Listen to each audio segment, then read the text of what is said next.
안녕하십니까. 오늘은 사전청약제도 부활에 대해서 한번 말씀드리겠습니다. 질문과 대답을 통해서 알아보겠습니다.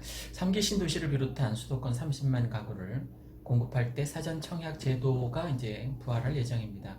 착공 때 하던 분양을 미리 당겨서 입주 예정자를 정하는 제도입니다. 예전 이명박 정부 시절에 2009년, 2010년 세 차례에 걸쳐서 보금자리 주택 37,564가구를 사전 예약을 했습니다. 물론 혼란도 많았습니다. 2년 뒤쯤 본 청약을 할 것이라는 전망이었지만 3년 내지 5년 뒤로 미뤄진 탓입니다. 토지 보상도 끝나지 않은 땅을 사전 예약으로 공급하는 바람에 본 청약이 많이 늦어지기도 했습니다. 더욱이 박근혜 정부 들어서서 보금자리 주택 지구 추가 지정이 개발이 중단된 것도 역시 원인 중에 하나입니다. 10년 만에 부활하는 사전 청약 제도를 한번 알아보겠습니다. 질문: 수도권 30만 공급 물량 중에서 사전 청약 물량은 어느 정도 되는가? 답: 공공 분양 물량의 50%를 사전 청약합니다. 약 3만 가구가 대상입니다. 내년께 9천 가구를 사전 청약 들어갑니다. 구체적인 입지는 사업 추진 상황 등을 고려해서 내년 상반기 중에 확정할 예정입니다. 질문: 사전 청약 후에 2년 뒤에 본 청약이 가능합니까? 답: 과거 보금자리 때와 달리 토지 보상 절차가 끝나고 택지 조성을 한 지구부터 사전 청약에 들어갑니다. 3기 신도시의 경우 올해 상반기께 보상 절차 공고를 하고 빠르면 연말부터 보상에 들어갑니다. 내년에 보상이 끝나는 대로 사전 청약에 들어갈 수 있을 것으로 봅니다. 사전 청약 후 주택 사업 승인, 주택 착공을 거쳐서 본 청약까지는 한 1년 내지 2년 정도면 충분히 가능합니다. 질문: 사전 청약 제도를 왜 하는가? 답: 수도권 주택 시장 안정화를 위해서 2018년 수도권 30만 가구 공급 계획을 밝혔습니다. 서울에 가까운 수도권에 시세보다 저렴한 양질의 주택이 공급되니 조바심에 오래된 아파트를 비싸게 추격, 매수하지 말라는 메시지를 전 국민에게 주기 위해서입니다. 3기 신도시는 교통 문제 해결을 위해서 8조 원을 내년부터 본격적으로 투입하는 등 모든 도시가 지하철로 연결되어 또 어린이집도 국공립 100%로 지어지게 됩니다. 질문: 예상 분양가는 얼마로 예상하나? 답: 최근 과천 지식정보타운에서 공공 분양한 물량이 주변 시세보다 30 내지 40% 저렴했습니다. 공공 분양 물량의 분양가는 감정평가를 거쳐서 택지개발에 건축비를 더해서 분양가의 심의를 거쳐 결정됩니다. 주변 시세보다는 쌀 수밖에 없습니다. 질문: 본청약 때 분양가가 더 오를 가능성이 있는가? 답: 사전 청약 때 단지 위치, 추정 분양가, 계략적인 평면도를 제공합니다. 본 청약 때 정확한 분양가 등은 제공할 예정입니다. 사전 청약 후 1, 2년 뒤 본 청약이라 분양가에 큰 변동은 없을 것으로 보입니다. 과거 보금자리 주택 본 청약 때 일반 분양가가 사전 예약 분양가보다 오르더라도 사전 예약분은 그대로 적용했습니다. 질문: 자격 요건은 어떻게 되나? 답: 일반적인 공공분양 자격 조건은 같습니다. 일반 공급과 특별 공급으로 나누어집니다. 특히 특별 공급은 신혼부부, 다자녀, 생애 최초 주택 구입 등으로 나뉩니다. 각각 월소득, 자산 규모, 무주택 등의 요건을 따집니다. 예를 들어 신혼부부 특별 공급의 경우에는 혼인기간 7년 이내 혹은 1년 이내 결혼할 예비신부도 대상이 됩니다. 소득 기준은 전년도 도시근로자 가구 소득 평균의 120%, 자산 규모도 2억 초반을 충족해야 합니다. 일반 공급부는 40제곱미터를 초과한 주택은 저축액이 많을수록 그 규모 이하 규모는 청약 납입 횟수 등 납입 기간이 길수록 유리합니다. 질문: 본 청약 때 소득 기준이나 자격 조건이 달라진다면? 답: 무주택 요건을 유지하지 못하면 자격 박탈당하게 됩니다. 그 다음에 질문: 사전 청약 정보는 어디서 볼 수 있는가? 답: 올해 하반기 수도권 30만 가구 공급 관련 홈페이지 오픈됩니다. 각 공급 물량의 세부적인 내용이 거기에 담기게 되는데 거기서 청약 문자 알림 서비스를 도입해서 관심 있는 사업지구에 클릭해서 본 후에 핸드폰 번호를 남기면 사전 청약 한 달 전에 문자 알림 서비스를 할 예정입니다. 오늘은 신도시 사전 청약 제도 부활에 대해서 말씀드렸습니다. 관심 있는 분은 사전 청약 관심 있게 한번 살펴보시는 것도 좋은 방법일 겁니다. 제가 예상한 대로 지금 현 정부에서 180석이나 차지하게 돼서 기존의 부동산 정책을 그대로 밀고 나갈 것 같습니다. 훨씬 더 수월하게 밀어붙이겠죠.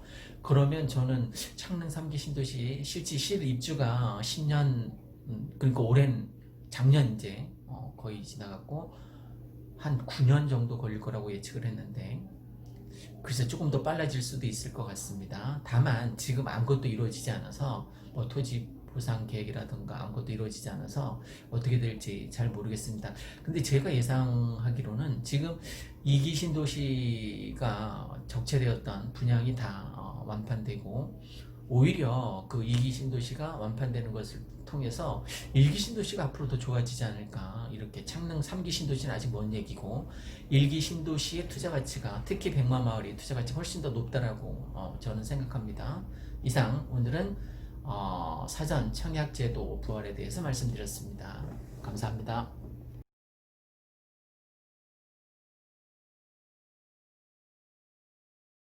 안녕하십니까. 일산 아파트 거래 1등 한성부동산입니다. 오늘은 3기 신도시 그 사전 청약에 대해서 한번 알아보도록 하겠습니다. 정부가 내년 말부터 수도권 3기 신도시 등에 짓는 공공분양 아파트 대상으로 이른바 사전 청약제를 도입해서 벌써부터 청약 수요자들의 관심이 쏠리고 있습니다. 사전 청약제도란 아파트 착공 2년 전에 미리 청약하도록 하고 당첨자를 정하는 방식입니다. 국토부는 내년 말에 3기 신도시 공공택지 등에서 약 9천 가구를 사전 청약 분양할 계획입니다. 국토부 관계자는 본 청약이 늦은 지역 가운데 지구계획, 토지보상 등 일정 절차와 이제 다른 것들이 끝난 지역에 우선 적용하도록 했다고 했습니다.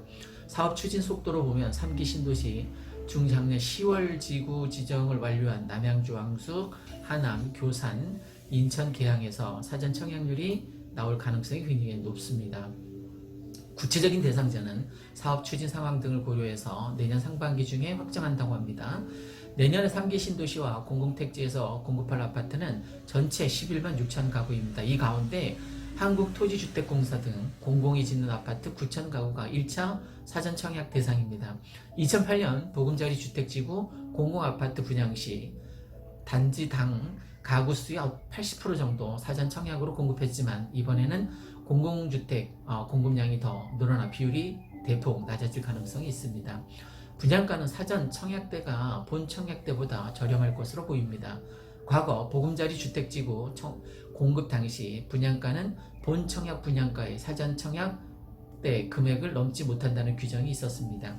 하지만 국토부 관계자는 이번에는 본 청약대 분양가를 사전 청약대보다 더 높게 책정하는 방안도 고려하고 있다고 얘기했습니다. 그러면 사전 청약 당첨자 선정 기준은 뭡니까? 사전 청약은 일반적으로 공공 분야 아파트 청약 시기만 다를 뿐 내용은 거의 동일합니다. 일반 분양 1순위 자격은 입주자 저축에 가입 후 2년 지나고 청약 통장 월 납입 금액이 최소 24회 이상 납입한 세대주가 갖는다라고 볼 수 있습니다.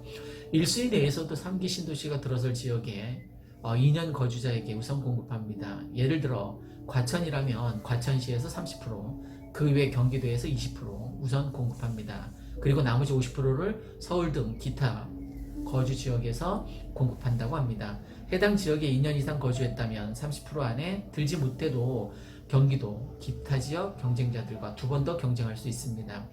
동일 순위 내 당첨자 선정 방식 역시 현재 공공주택 청약과 동일합니다. 일반 공급 경우 전용 면적 40제곱미터 초과 주택은 종합저축 및 청약저축 통장에 보유한 총액 납입금액 월 10만원 많은 순서대로 당첨자를 정합니다. 전용 면적 40제곱미터 이하는 청약통장 납입 횟수와 그것을 기준으로 한다고 합니다. 지역 우선 분양 요건을 갖추기 위해서 해당 지역으로 이사가는 것은 위험이 있습니다. 과거 보금자리 주택의 경우 사전 청약 입주자 모집 공고 기준 1로 거주 요건이 채워져야 할 것으로 보이기 때문입니다. 3기 신도시 사전청약 입주 모집 공고일이 내년 말이라면 1순위 해당 지역 2년 거주 우선 공급을 받으려면 작년 말부터 이미 그 지역에 거주하고 있거나 이사를 마쳤어야 했습니다.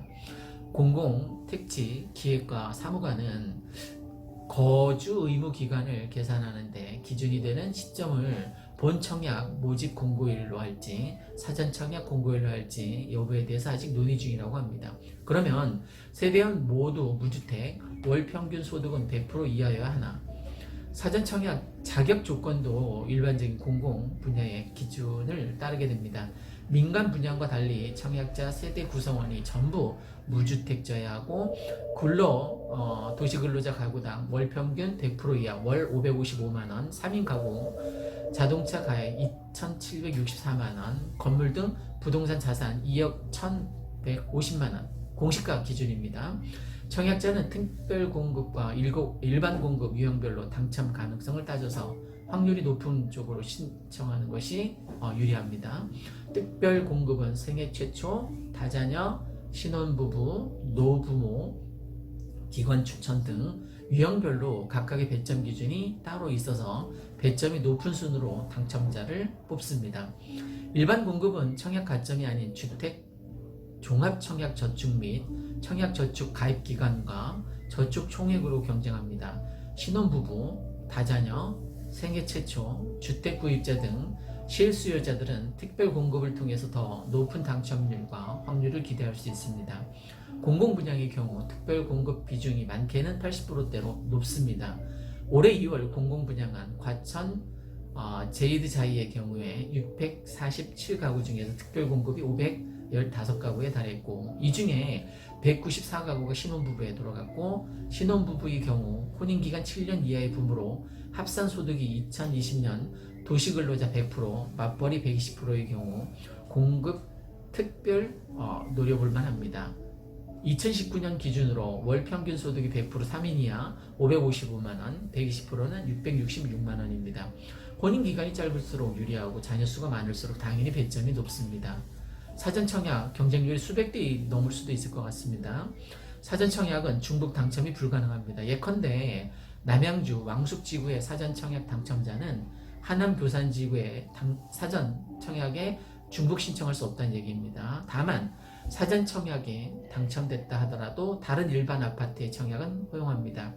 사전청약 당첨자는 본청약 이전까지는 재당첨의 제한이 걸리지 않기 때문입니다. 사전청약 당첨자가 추후 본청약에서 당첨을 포기해도 불이익이 없습니다. 다만 사전청약자는 본청약 때까지 무주택 요건을 자격을 유지해야 합니다. 입지가 좋고 지역이 좋은 청약보다는 사전청약에 신청자가 몰리고 그 다음에 수백 대 1의 경쟁률이 나올 수도 있습니다. 예상 경쟁률은 해당 지역의 공급 양과 아파트의 과거 청약 성적을 참조할 필요가 있습니다. 과천 제이드자이의 경우를 보면 3기 신도시 사전 청약 경우에 적어도 청약통장 가입기간이 15년 이상 되고 월 10만원 이상 납입 기준으로 저축 총액이 1,800만원에서 한 2천만원 정도 돼야만 당첨 안정권에 들 수 있다라고 조언했습니다. 어쨌든 전반적으로 3기 신도시 사전 청약 적어도 9천 가구를 사전 청약으로 분양할 계획인데 혹시 투자자 여러분 생각하고 계신다면 잘 활용해 보시기 바랍니다. 이상 일산 아파트 거래 1등 한성부동산이었습니다. 고맙습니다. 감사합니다.